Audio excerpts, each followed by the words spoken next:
rencana liburan, ngejar target karir, nabung buat beli rumah. Ya, kita semua kan kayak gitu. Bikin rencana buat masa depan tuh udah kayak bagian dari diri kita.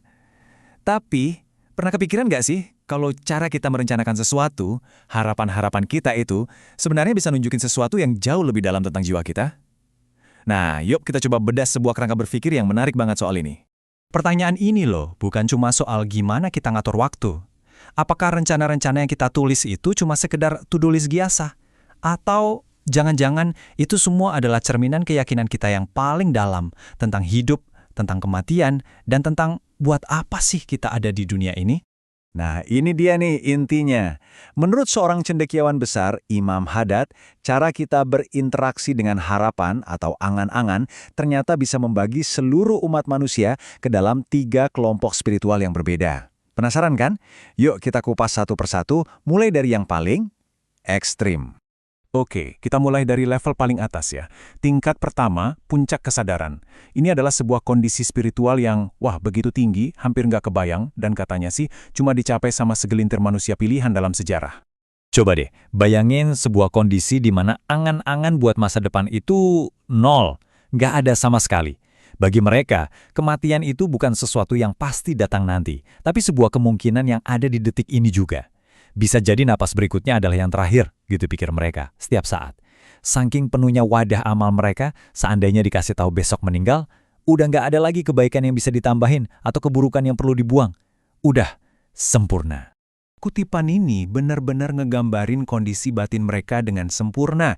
Ini bukan lagi soal teori atau filosofi ya, tapi realita yang mereka hidupi setiap detiknya. Tiap langkah, tiap tarikan napas, itu penuh dengan kesadaran kalau itu bisa jadi yang terakhir. Bahkan, mereka nggak yakin kaki yang lagi diangkat ini bakal sempat napak ke tanah lagi atau enggak. Ada sebuah kisah yang luar biasa banget buat mengegambarin ini. Nabi pernah memilih untuk tayamum, bersuci pakai debu, padahal ada sumber air di dekat situ. Waktu ditanya, kenapa? Jawaban beliau simpel banget.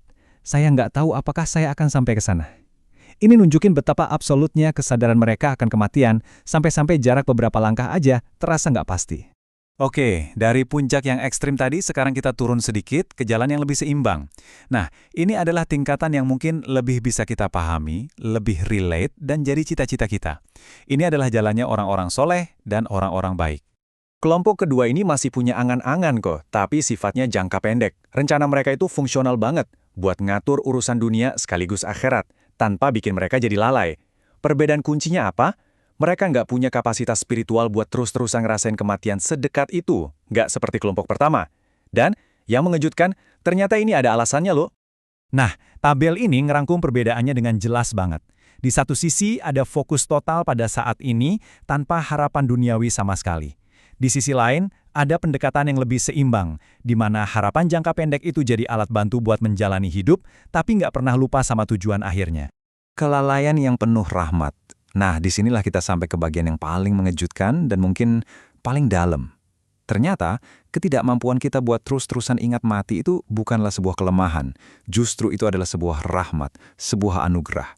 Jadi, rahmat atau anugerah itu wujudnya adalah harapan.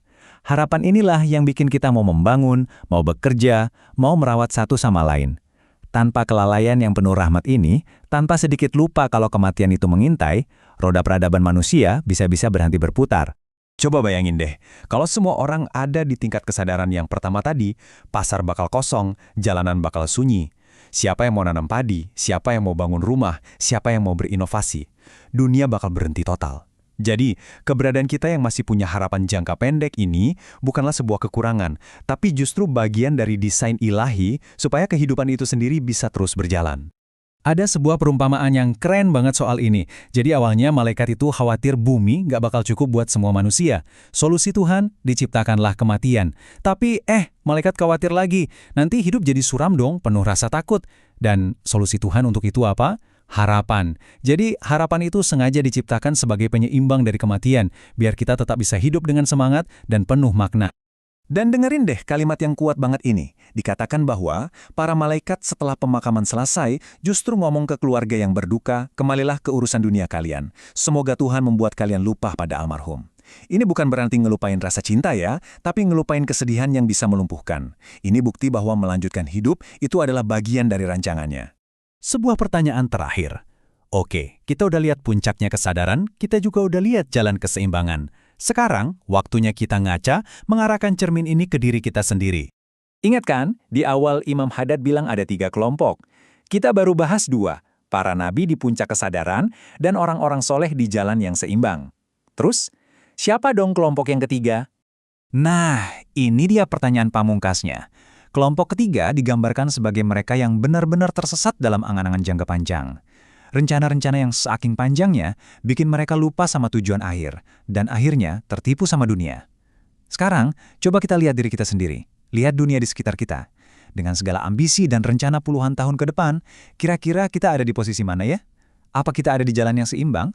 Atau jangan-jangan tanpa kita sadari, kita udah jadi bagian dari kelompok ketiga yang tersesat itu? Sebuah renungan untuk kita bawa pulang.